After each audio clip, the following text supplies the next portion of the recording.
Olá, boa tarde, paz do Senhor. Hoje, dia 25 de julho, domingo, e nós estamos mais uma vez na presença do Senhor. Que o Senhor te abençoe, que o Senhor te guarde, que o Senhor resplandeça o seu rosto sobre a tua vida, a tua casa, a tua família, os teus queridos, na tua intercessão, no teu clamor, em nome de Jesus. E nós estamos mais uma vez na presença do Senhor. Ao Senhor todo louvor, toda honra e toda glória, porque o Senhor nos deu esse domingo, um dia que o Senhor já concretizou, já manifestou, já estabeleceu sobre a tua vida, sobre a tua história de vida.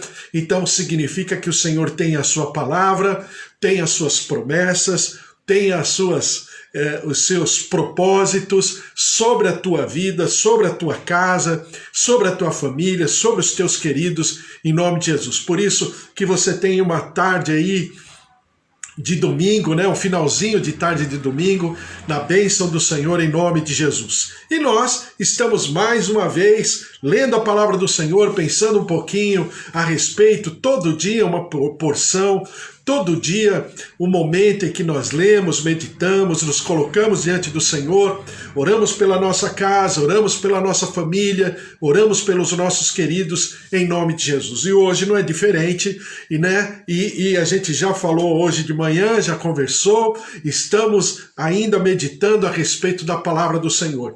E nesse momento, nesses dias, estamos falando sobre as ministrações escatológicas, o sermão profético de Jesus, Mateus capítulo 21, 22, 23, 24 e 25, que falam a respeito do sermão profético de Jesus, o último sermão do livro de Mateus, porque é quando o Senhor Jesus fala do final dos tempos e tudo que aconteceria ou tudo que acontecerá, e o Senhor ele coloca de maneira cronológica não o tempo, mas os fatos. E nós estamos meditando, pensando nessa palavra, e glória a Deus, e que você esteja sendo abençoado, porque nada melhor do que buscarmos a palavra do Senhor.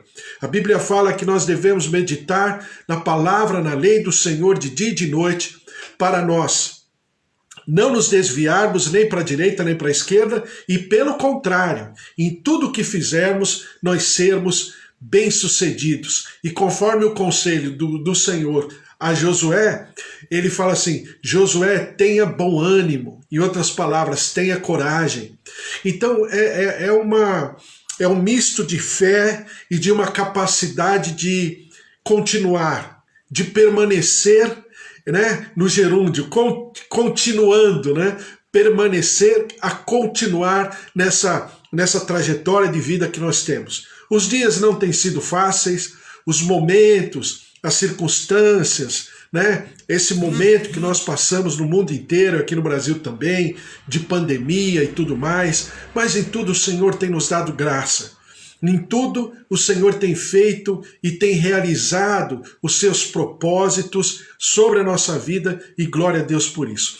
Boa tarde, Amanda, Deus abençoe você, tua casa, tua família, e todos aí em casa, Fábio, Júlia, Luquinha, Rosângela, Manteiga, Bruninha, Márcia, Fabiana, Renata, Vinícius, o pai do Fábio também. Deus abençoe a todos. O Bispo Antônio também, toda a sua casa, familiares, queridos, e também a Suzy, a Priscila, em nome de Jesus.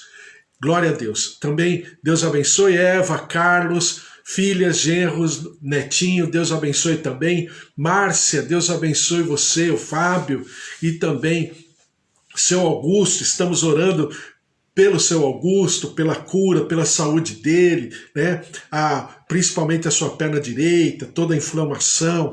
Nós temos clamado ao Senhor, e também o Luiz Henrique, e também a Dona Efigênia, e todos os queridos, os filhos, a netinha, e a Márcia está se preparando aí para viajar daqui a alguns dias para conhecer a netinha, a Luna. Deus abençoe a todos vocês aí, em nome de Jesus. João, Roseli, Ângela, o Senhor abençoe também a vocês, Dona Polônia, toda a família, em nome de Jesus. Deus abençoe vocês também, para a honra e glória do Senhor, que se cumpra todas as promessas do Senhor na tua casa, na tua família, em nome de Jesus. Também minhas tias Rosália, Alzira, filhos, né, toda a família, e também meus tios, filhos, netos, sobrinhos, genros, noras, o Senhor esteja sobre cada um, meus pais, Dona Nadir, seu Toninho, seu João, Dona Dária, todos os familiares, estejamos todos na presença do Senhor. Como é bom estar em comunhão. Desculpe. Como é bom vivermos em comunhão, né? A Bíblia fala que é como o óleo que desce sobre a barba de Arão, né? Quer dizer, fica todo mundo consistente, né? Aquela barba vira uma peça só, né? Por causa do óleo caindo por sobre a barba. Exatamente esse contexto que nós devemos viver em comunhão, mesmo que distantes, mas em comunhão, comungados no mesmo propósito, que é servir ao Senhor, conhecer ao Senhor, prosseguir em conhecer ao Senhor, como diz a palavra, e a sua revelação, e o seu poder, em nome de Jesus. Estamos lendo a palavra do Senhor, mais uma vez, e nós estamos meditando na parábola do bom samaritano, né? Por quê? Porque o bom samaritano, essa parábola é muito rica. Ela fala de várias maneiras e também, né, no tema escatologia também. Então eu vou ler mais uma vez. Diz assim: ele, porém, querendo justificar-se, perguntou a Jesus: quem é o meu próximo? Jesus prosseguiu dizendo: certo homem descia de Jerusalém para Jericó e veio a cair em mãos de salteadores, os quais, depois de tudo lhe roubarem e lhe causarem muitos ferimentos, retiraram-se, deixando-o semi-morto. Casualmente descia um sacerdote por aquele mesmo caminho, e vendo-o, passou de largo. Semelhantemente, um levita descia por aquele lugar, e vendo-o, também passou de largo. Certo samaritano, que seguia o seu caminho, passou-lhe perto, e vendo-o, compadeceu-se dele. E, chegando-se, pensou-lhe os ferimentos, aplicando-lhes óleo e vinho. E, colocando-o sobre o seu próprio animal, levou-o para uma hospedaria e tratou dele. No dia seguinte, tirou 2 denários e os entregou ao hospedeiro, dizendo: cuida deste homem, e se alguma coisa gastares a mais, eu te indenizarei quando voltar. Então, a palavra aqui fala sobre o bom samaritano. E dentro dessa linha, né, o que significa para nós? Primeiro, esse homem, esse viajante está em decadência. Ele está descendo de Jerusalém, simbolicamente falando, né? Ele está descendo de Jerusalém para Jericó.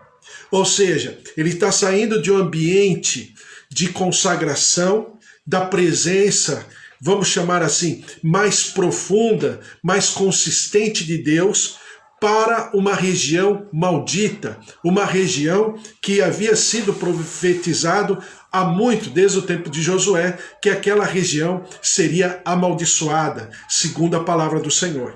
Então, esse viajante, esse homem, um certo homem, a Bíblia fala, ele está descendo.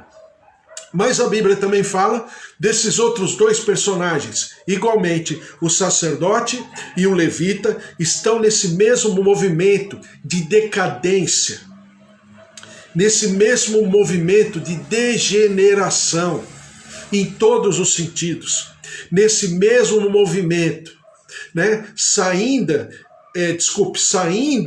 de um momento mais próximo de Deus para o momento mais distante de Deus. Então, de Jerusalém a Jericó. E na estrada acontece o assalto. Os salteadores, como diz algumas traduções, outros falam ladrões, né? Vão até esse viajante e machucam o viajante, roubam o viajante e deixam ele, como diz a minha tradução aqui, semi-morto. A palavra fala de que esses dois agentes, entre aspas, do Senhor, estão tão preocupados, estão com tantas situações e circunstâncias, que eles passam de largo. Ou seja, a vida deles não está mais reproduzindo, não está mais produzindo aquilo para o qual eles haviam sido levantados. E eles estão sem, vamos chamar assim, sem forças para se ajudarem. Quem dirá ajudar a um terceiro? Então, dito isso, eu falei para você que esses personagens significam situações e circunstâncias não de uma pessoa, mas significa de um ambiente, né? De uma geração, significa a manifestação no coletivo da humanidade, o viajante, do sacerdócio, aqueles que, né, teriam, entre aspas, que levar esse viajante a uma completa cura, mas não tinham mais condição. Por quê? Porque eles significam exatamente o tempo entre os patriarcas, Adão, os patriarcas, até Moisés, que é o sacerdócio. Esse sacerdócio mais íntimo com Deus, que tinha os patriarcas, que tinham acesso, e o Senhor se manifestava a eles, mas com o tempo isso foi se desgastando.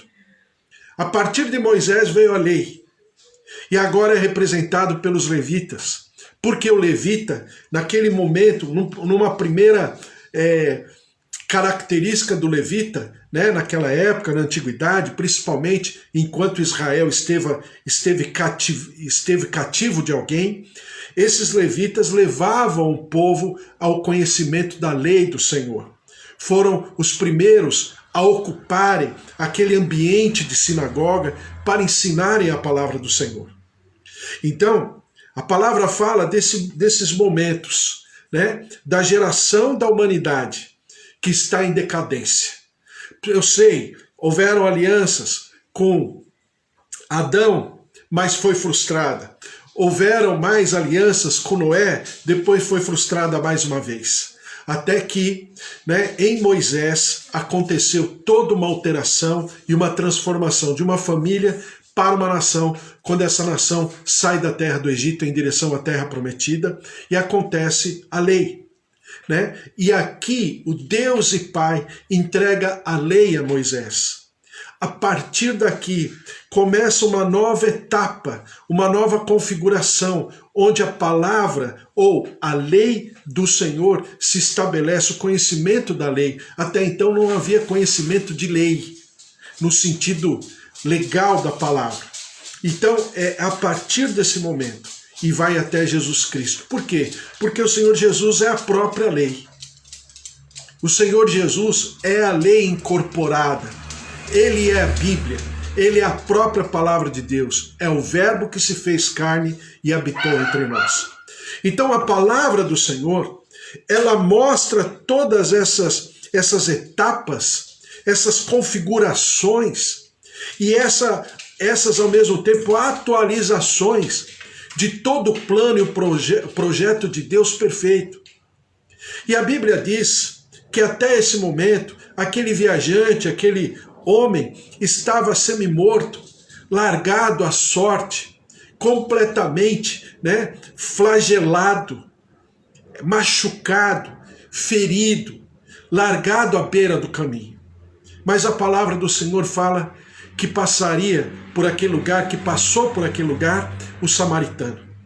E o samaritano simboliza Jesus Cristo.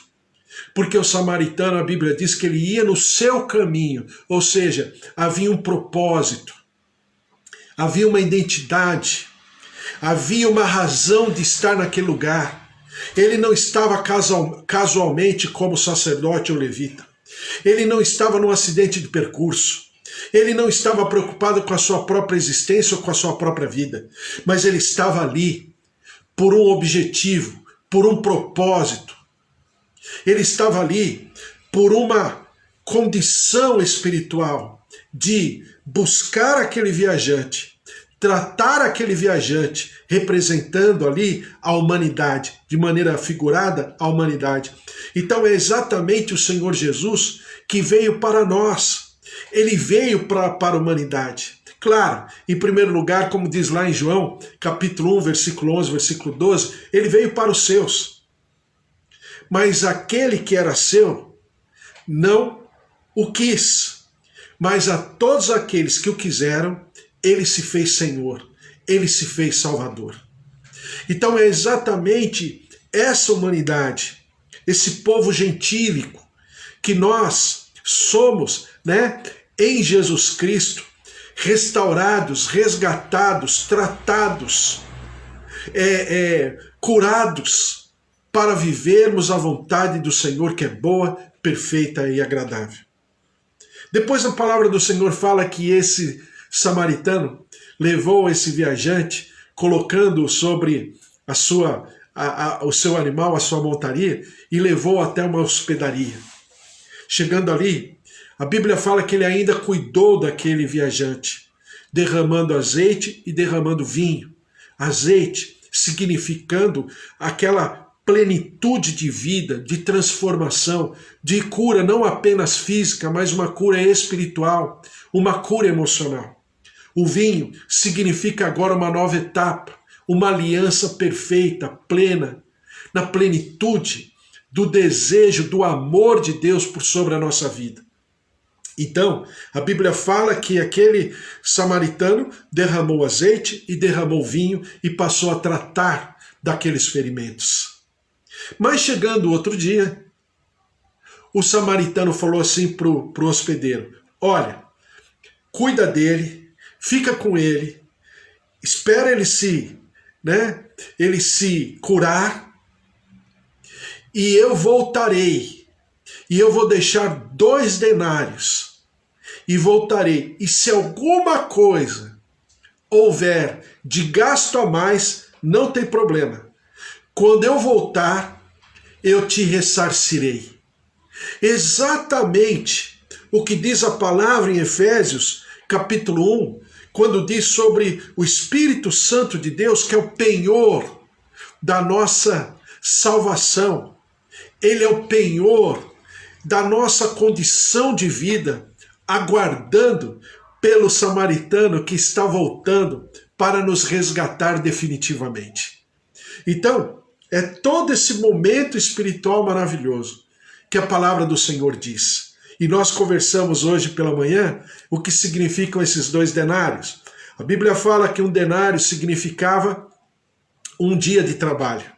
Aí depois nós lemos imediatamente depois aquilo que diz a palavra do Senhor em 1 Pedro, capítulo 3, quando a gente leu do versículo 3 até o 14, que fala, 2 Pedro, capítulo 3, de 3 a 14, que em outras, assim, só alguns versículos, diz assim no versículo 7, ora, os céus que agora existem e a terra pela mesma palavra, têm sido entesourados para fogo, estando reservados para o dia do juízo e destruição dos homens ímpios. Há, todavia, uma coisa, amados, que não deveis esquecer, que para o Senhor um dia é como 1000 anos e 1000 anos como um dia.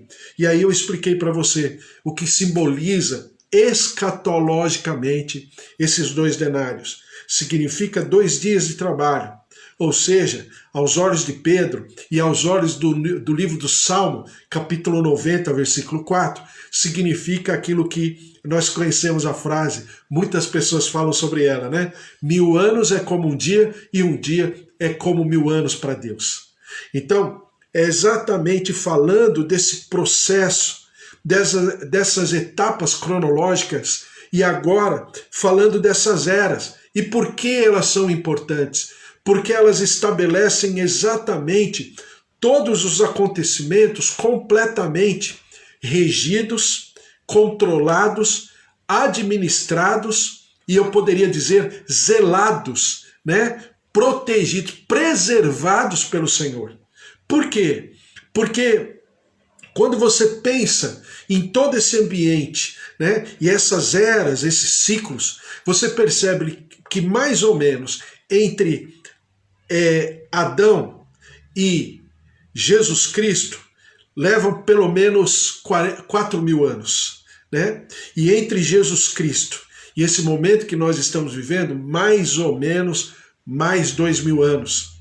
Então nós temos aí, e o que significa os 1000 anos para a lógica bíblica? Significa a máxima potência, significa a plenitude de todo o cumprimento e de todo o plano de Deus. Não é apenas 1000 anos no sentido do calendário em si, no sentido de uma agenda cronológica de Deus. Né? Exatamente, até porque eu sempre falo para você que essa agenda, esse calendário, ele já foi alterado algumas vezes, são calendários que têm alguns erros, né, de datas e tudo, né? Para você ter uma ideia, Jesus nasceu, né, antes de Cristo, ou seja, antes do ano zero, 2, 3 anos antes. Né? Então você veja que existe uma certa... Então, e outra, Deus não quer que nós saibamos de data.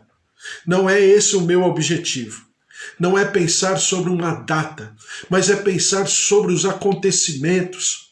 Porque quando nós olhamos essa pandemia, quando a gente vê tudo que está acontecendo, as coisas, os problemas, os países, né? E quando a gente coloca como referência, por exemplo, um país europeu, né? E nós aqui do terceiro mundo, de um país emergente, pensando num país excelente, nós percebemos que quando esse país europeu se manifesta, a maioria deles, aliás, uma boa parte, quase a totalidade de todos os países de primeiro mundo, tiveram na sua fundamentação, né, na sua história, a palavra de Deus, na lei, na Carta Magna, na Constituição, os procedimentos, a maneira com que as pessoas pensam. Hoje, eles já se chamam geração pós-cristã. Hoje eles já não se consideram mais cristãos. Quando você vai para a Europa, vai para outros países, muitos dos lugares que até então eram igrejas, uma boa parte delas ou é boate, ou é casa de show, ou é museu, ou é restaurante chique, mas deixaram de ser igreja. Então é óbvio que nós, como humanidade, estamos como esse viajante a caminho de Jericó, saindo de Jerusalém para Jericó. Nós estamos, como humanidade, em decadência. Haja visto o que está acontecendo na natureza e todas as coisas, as tragédias e tudo que está acontecendo. Eu não vou agora pontuar porque você assiste notícia e ouve rádio exatamente como eu. Então, existe sim essa situação toda.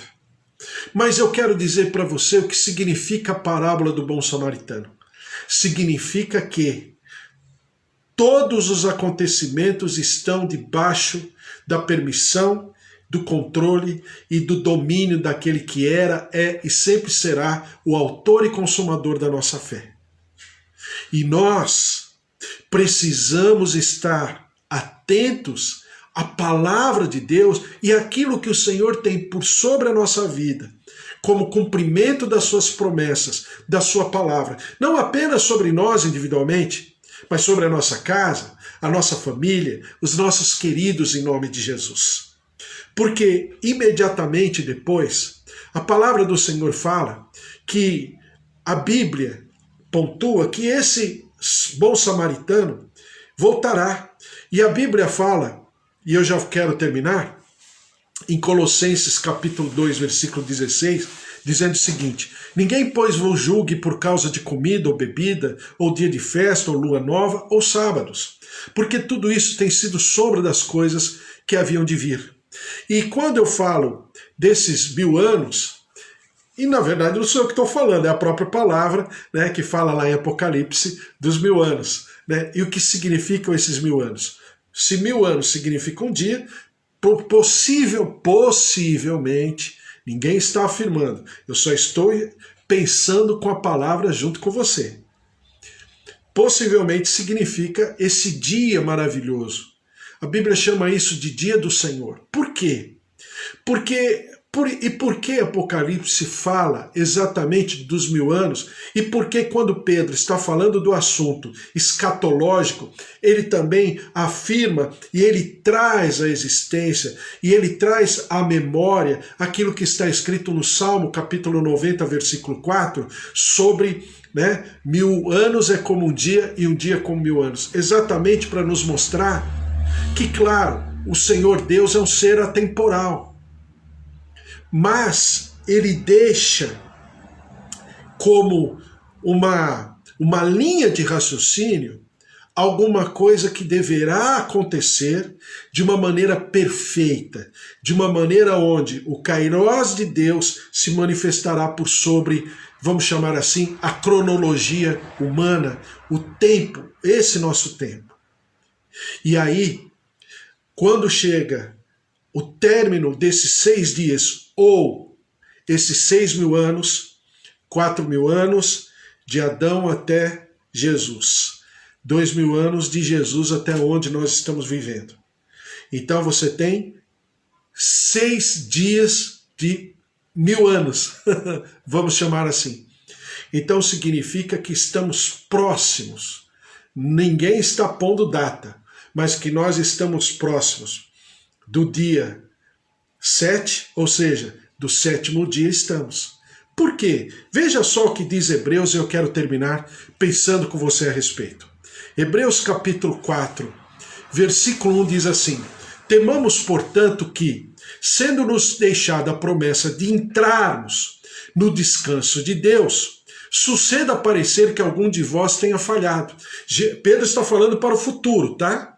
Para o futuro. Então aqui esse sábado não é apenas um dia do calendário, até então, vamos chamar assim, observado principalmente pela cultura judaica e também observado por algumas linhas teológicas dentro do cristianismo, o que significa o sábado, né? Obviamente, isso com o tempo, é só para a gente lembrar, né, desse dia. Com o tempo, isso foi alterado por causa do domingo. Por que uma boa parte das igrejas cristãs elas têm as suas principais reuniões no domingo? Porque o domingo é o dia primeiro, é o dia em que o Senhor Jesus ressuscitou. E aí eles falam, quando se defende a tese do domingo, contrariamente à tese do sábado, para aqueles que defendem a tese do sábado, eles falam que por causa do domingo, que é o dia da ressurreição do Senhor Jesus, né? Enquanto os do sábado falam que é conforme a lei e principalmente os 10 mandamentos, para observarmos o sábado, para nos dedicarmos ao Senhor no sábado. Só que esse sábado que Pedro fala e que Hebreus pontua, é o sábado do futuro. Não é esse sábado da lei. Por que não é o sábado da lei? Estaríamos, violentando uma lei, um mandamento? Não. Porque quando Jesus, no seu ministério, nas suas ministrações, lembre-se que em muitos textos dos 4 evangelhos, ele está curando, ele está ensinando, ele está produzindo, ele está trabalhando, os seus discípulos também, exatamente no sábado. E exatamente o sábado vamos chamar assim, a inspiração dos religiosos da época quando se colocam contra Jesus, exatamente por causa do sábado. Até que Jesus, um momento, ele responde, no livro de Mateus mesmo, olha, eu sou o Senhor do sábado. Quer dizer que no sábado não se fará o bem? Vocês religiosos, se tiver uma ovelha, acidentada ou presa a algum galho, vocês vão lá soltar a ovelha? Quer dizer que vocês fazem o bem para as ovelhas, para a tua criação, mas não faz para as pessoas?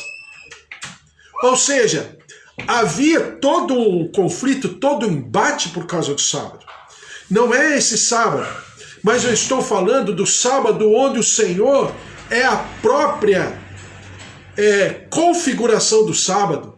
Porque se você se lembrar da morte do Senhor Jesus, ele na sexta-feira ele é entregue, ele sofre, chicotadas, açoites, ele é crucificado na sexta, e no sábado ele é, vamos dizer assim, o dia que ele se lança nos braços do Pai, porque no sábado ele está dentro da sepultura. Claro que no domingo ele ressuscita. Mas é o sábado porque ele está ali fazendo e se estabelecendo em autoridade sobre o sábado. Então hoje nós poderíamos dizer que o nosso sábado se chama Jesus Cristo. Por que ele se chama Jesus Cristo? Porque nele se cumpre toda a lei, e o fim da lei é Cristo. Então, quando Hebreus fala desse sábado, ou desse momento sabático, ele está transportando esse momento lá para o futuro, ou seja, de maneira escatológica. E diz assim, em Hebreus capítulo 4, versículo 3, nós, porém, que cremos, entramos no descanso, conforme Deus tem dito, assim jurei na minha ira, não entrarão no meu descanso, embora certamente as obras estivessem concluídas desde a fundação do mundo. Porque em certo lugar, assim disse no tocante ao sétimo dia, e descansou Deus no sétimo dia de todas as obras que fizera. Claro que aí o escritor aos Hebreus está falando de Deus, né, na criação, quando ele criou toda a criação, como diz a Bíblia lá em Gênesis, em 6 dias. E nós sabemos hoje que não são 6 dias de 24 horas, até porque naquele tempo não havia tempo, mas significa em 6 momentos, ou 6 períodos, ou 6 eras. De quanto tempo? 1000 anos, 10 mil anos, 1 milhão de anos? Eu não sei. Mas o que significa que houve um descanso. E é exatamente esse descanso que nós entraremos lá no final. Porque é exatamente quando o samaritano fala para o hospedeiro, eu voltarei. E a Bíblia mais tarde diz lá no livro de Mateus, por exemplo, que o Senhor voltará.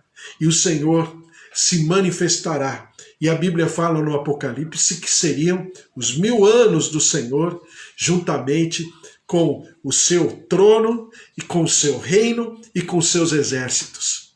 Porque é o momento da contemplação. O que é o sábado? O sábado é o momento da contemplação. Não é mais um dia, mas é um estado de espírito.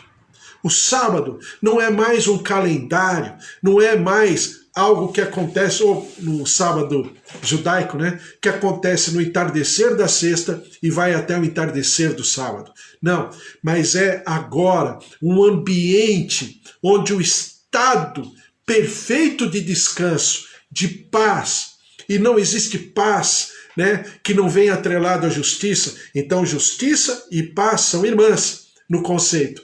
Então é a manifestação plena disso tudo.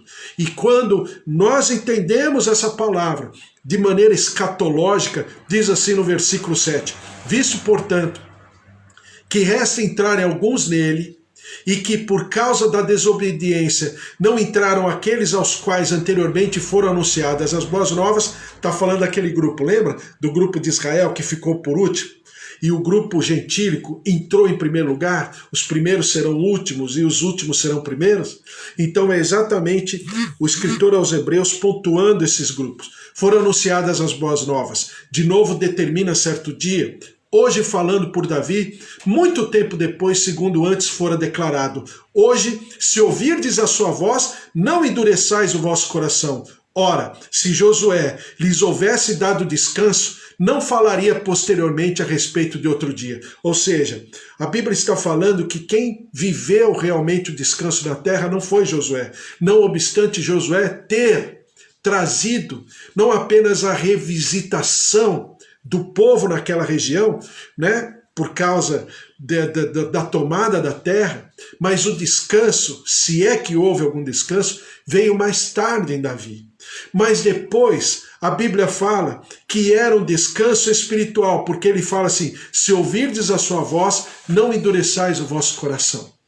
Ora, se Josué lhe houvesse dado descanso, não falaria posteriormente a respeito de outro dia. Portanto, resta um repouso para o povo de Deus. É exatamente esse momento que eu estou falando para você. Resta um repouso, resta um ambiente perfeito, resta uma atmosfera perfeita de justiça e paz, como diz o judeu na sua cultura, o shalom de Deus. Resta exatamente esse shalom. E quando o samaritano fala para o hospedeiro, guarda esse viajante até que ele seja curado, guarda, protege, cura, alimenta, edifica, em outras palavras, traz da tua coerência, traz da tua mente, reveste esse viajante, porque eu voltarei.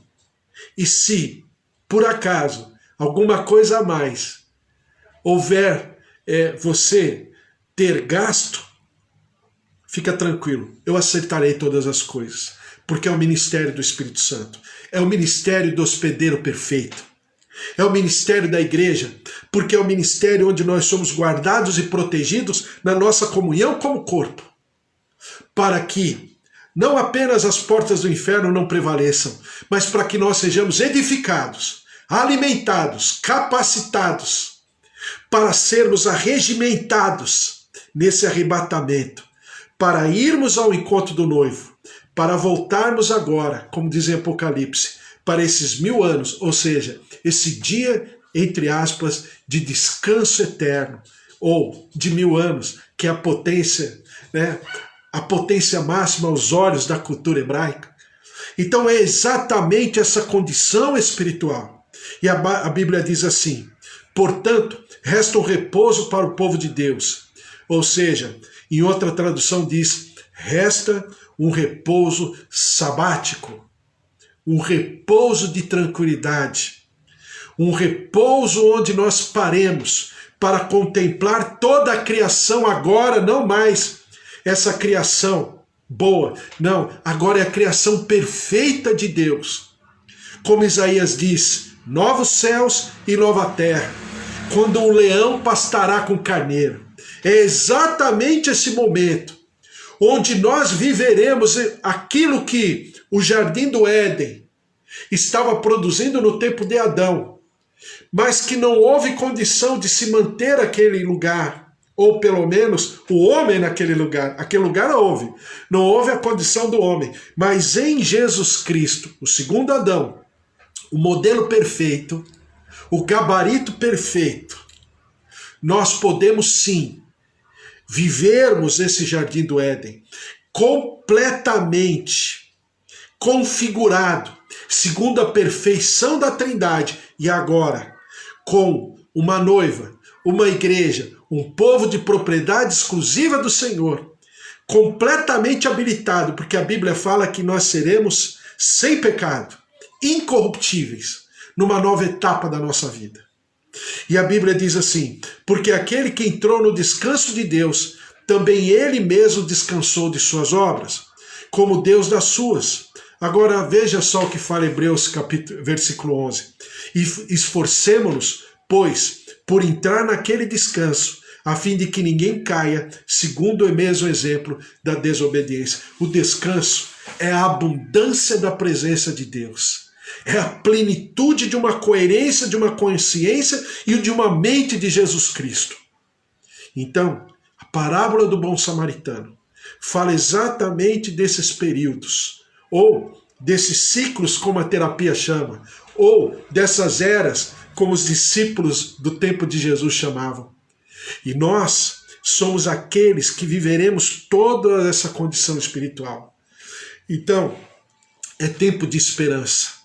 É tempo de falarmos, de pensarmos a respeito das coisas de Deus e sabermos que tudo na mão do Senhor tem seu propósito.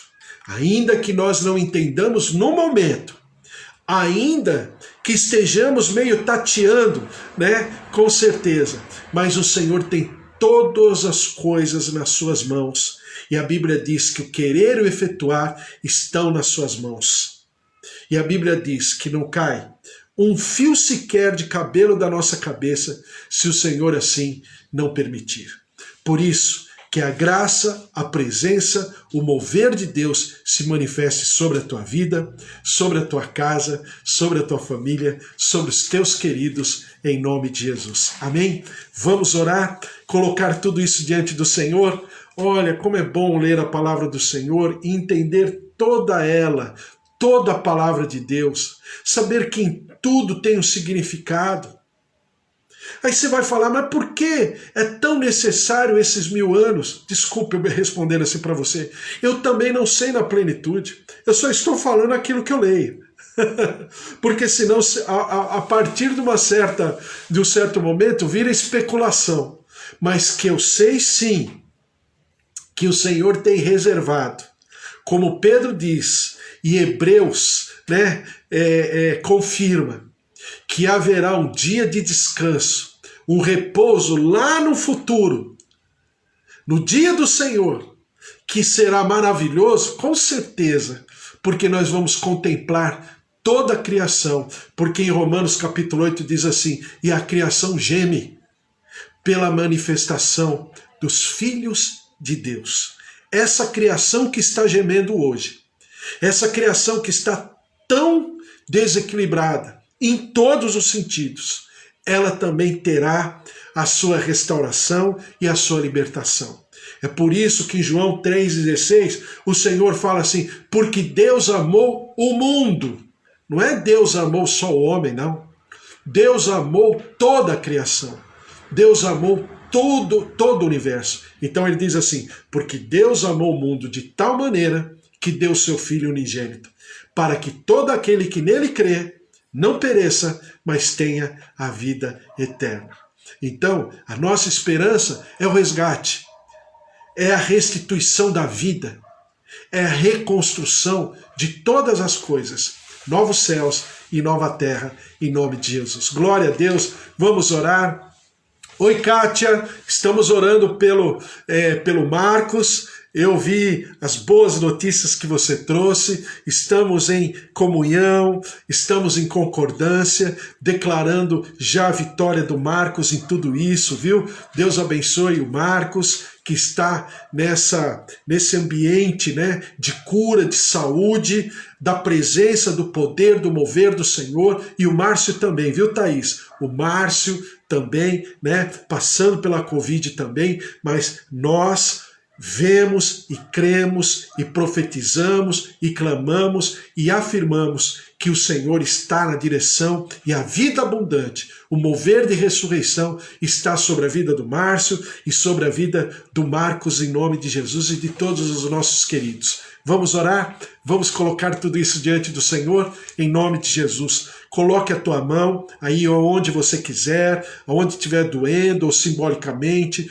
no teu coração. Pegue o nome das pessoas que você gosta, que você ama, como eu faço aqui com a minha família, com os meus queridos. Então, de maneira simbólica, e vamos orar e colocar tudo isso diante do Senhor. Senhor, nós te louvamos e te agradecemos pela tua palavra, pelo teu mover, pela tua plenitude, por tudo aquilo que o Senhor tem feito, pela a tua presença, pela tua visitação. Nós temos sido edificados, consolados, confortados. A ti toda a honra e toda a glória. É tempo de alegria, é tempo de regozijo. O Senhor está no controle das nossas vidas. O Senhor está no domínio pleno, na administração plena de todas as coisas. Porque o Senhor já havia passado todo o detalhamento, todo o script de todos os acontecimentos escatológicos.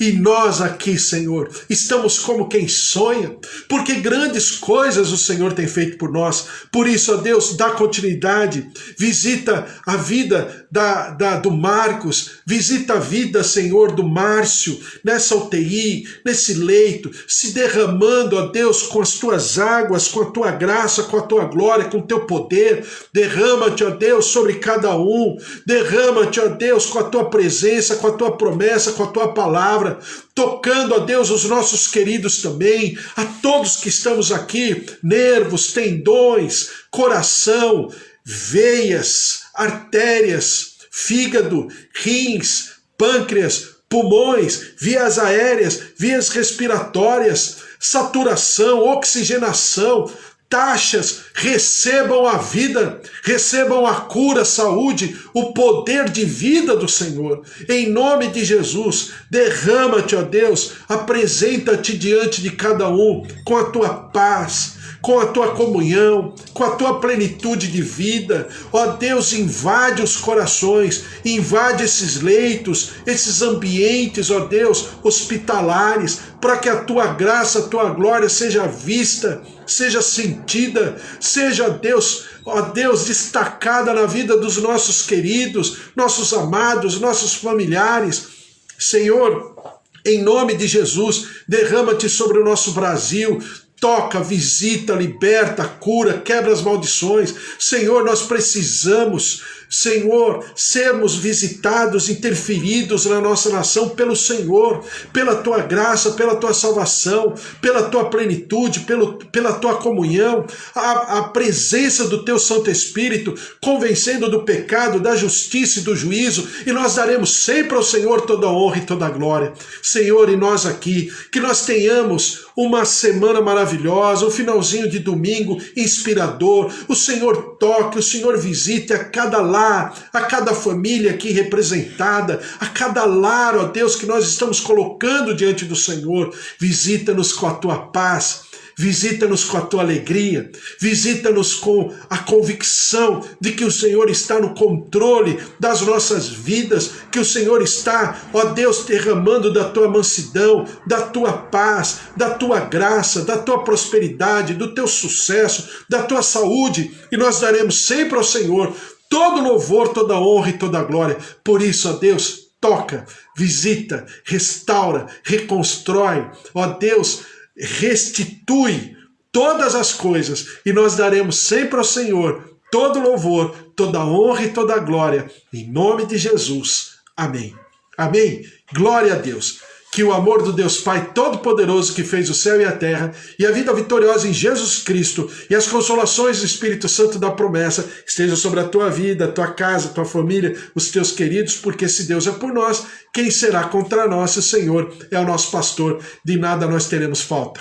Um beijo para você, Deus te abençoe, um finalzinho aí de domingo, de tarde maravilhoso, uma semana muito especial, memorável, inesquecível, uma semana de conquistas, de realizações, de cumprimento, de promessas do Senhor sobre todos. Deus abençoe a todos vocês, cada família, cada lar, em nome de Jesus, porque nós somos daqueles que creem, nós somos daqueles que nos alegramos, nós somos daqueles que vivemos as bênçãos e a plenitude da presença do Senhor em nome de Jesus. Amém? Glória a Deus. Um beijo para você. Deus abençoe Eli, Deus abençoe Eli. Fica na bênção, na paz do Senhor aí. Deus e toda a tua família. Simone também, um beijo Simone. Fica na paz do Senhor aí.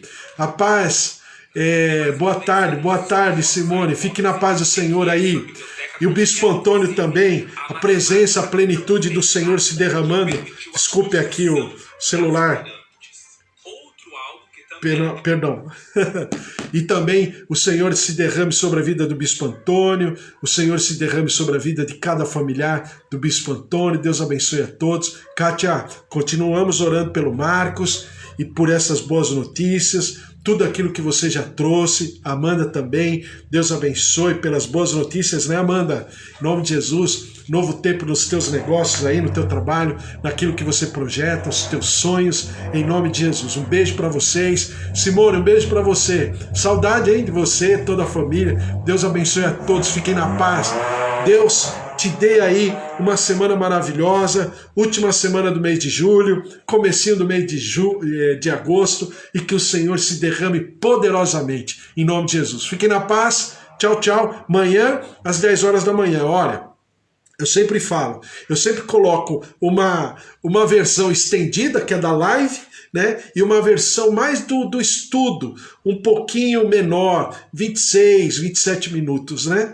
E eu sempre coloco essas versões juntas, e se você quiser compartilhar, será uma grande bênção. Dê o teu joinha, mande o teu coração, se inscreva lá no YouTube, no Instagram, no Facebook. Vamos pregar a palavra, vamos pensar sobre as coisas do Senhor. É uma grande bênção. Um beijo para você, até amanhã, às 10 horas da manhã. Fique na paz. Tchau, tchau.